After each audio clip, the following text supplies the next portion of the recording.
लग्नानंतर केले स्वप्न पूर्ण. कोणतेही स्वप्न पूर्ण करायला वयाचे आणि परिस्थितीचे बंधन नसते.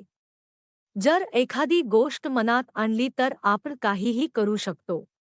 प्रत्येकामध्ये काही ना काही क्षमता असते. या क्षमतेच्या जोरावर 100% प्रयत्न केले तर आपण नक्कीच यशस्वी होऊ शकतो. स्पर्धा ही आपली स्वतःचीच असली पाहिजे. डॉक्टर वंदना चौधरी यांचे मोठा अधिकारी व्हावं, हे लहानपणापासूनचे स्वप्न होते.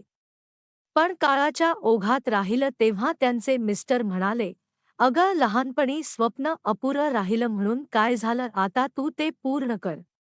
तेव्हा तर त्यांनी वयाची 35शी ओलांडली होती. कशी परीक्षा देणार? कधी अभ्यास करणार? कौटुंबिक जबाबदाऱ्या होत्या. क्लिनिक होतं आणि इतरही अनेक अडचणी होत्या.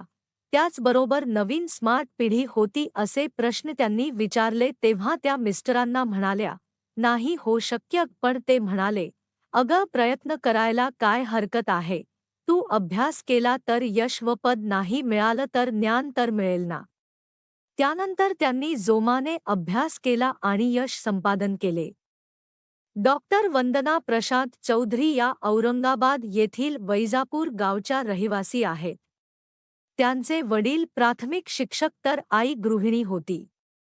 त्या दोघी बहिणी व 2 भाऊ, आई वडील असे त्यांचे कुटुंब होते. डॉक्टर वंदना यांनी नांदेड येथील शासकीय महाविद्यालयातून BAMS ची पदवी मिळवली. त्यानंतर प्रॅक्टिस केली. त्यानंतर लग्नानंतर मुलगी अशा पद्धतीने त्या आपल्या संसारिक जीवनात रममाण झाल्या होत्या. त्यांची वैद्यकीय प्रॅक्टिस चालू होती. अडचणी छोट्या-मोठ्या येत होत्या पण त्या अडचणींवर त्यांनी मात करत पुढे वाटचाल सुरू ठेवली. लहानपणी आर्थिक परिस्थिती बेताचीच. त्यामुळे मोठ बनायचं असेल तर अभ्यास करण्याला गत्यंतर नाही. त्यामुळे जिद्दीने अभ्यास करणारी ही सारी भावंड त्यांच्या मोठ्या भावाने स्कॉलरशिपच्या जोरावर इंजिनिअरिंगची पदवी मिळवली. वंदना चौधरी यांचा स्पर्धा परीक्षेचा अभ्यास देखील अडचणींचा होता. विक्रीकर निरीक्षक, महिला बालकल्याण या परीक्षा दिल्या, त्यामध्येही त्या पास झाल्या. त्यानंतर 2015 साली राज्यसेवा मुख्य परीक्षा दिली. त्यामध्ये त्यांना नायब तहसीलदार हे पद मिळालं. त्यामुळे आत्मविश्वास वाढला. त्यांनी ठरवलं की आता क्लास 1 अधिकार झाल्याशिवाय थांबायचं नाही. पण 2016 साली त्यांच्या आयुष्यात पूर्व परीक्षेच्या आधी मोठे संकट आले. त्यांचे लहान दीर सिझोफ्रेनिया या मानसिक आजाराने ग्रस्त होते. ते नेहमी त्यांच्या आईवडिलांवर म्हणजे सासूसासऱ्यांवर चिडायचे, मारायचे. एक दिवस असंच त्यांनी त्यांच्या आईला म्हणजेच डॉक्टर वंदना यांच्या सासूबाईंना मारलं. डोक्याला खूप मार लागला. त्यामुळे त्यांना दवाखान्यात नेणं, औषधं पाणी करणं, त्यांची सेवा शुश्रूषा करणं, यामुळे त्यांना अभ्यासाकडे लक्ष देता आले नाही.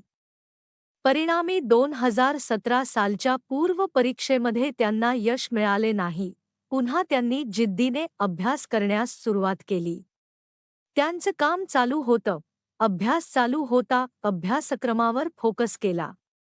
जुन्या प्रश्नपत्रिका सोडवल्या, त्यामुळे त्यांचा अभ्यास होता. या वर्षी नक्की क्लास 1 ऑफिसर होईल.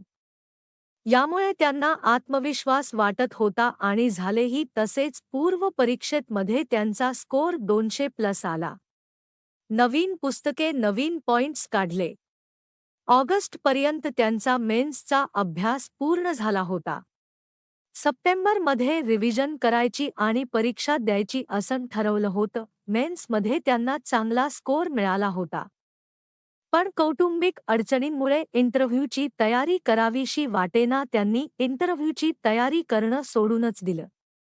त्यांच्या सासूबाई समजावत होत्या, "तू वेळ वाया घालू नकोस, अभ्यासाकडे लक्ष दे." अखेर डॉक्टर वंदना यांनी इंटरव्ह्यू दिला. तो चांगला गेला व त्यात त्यांना हवी ती पोस्ट मिळाली. त्यात त्यांना ACS हे पद मिळालं. माहेर सासरच्या मंडळींनी या प्रवासात त्यांना खूप पाठिंबा दिला. म्हणून त्यांना हे पद मिळवणे शक्य झाले.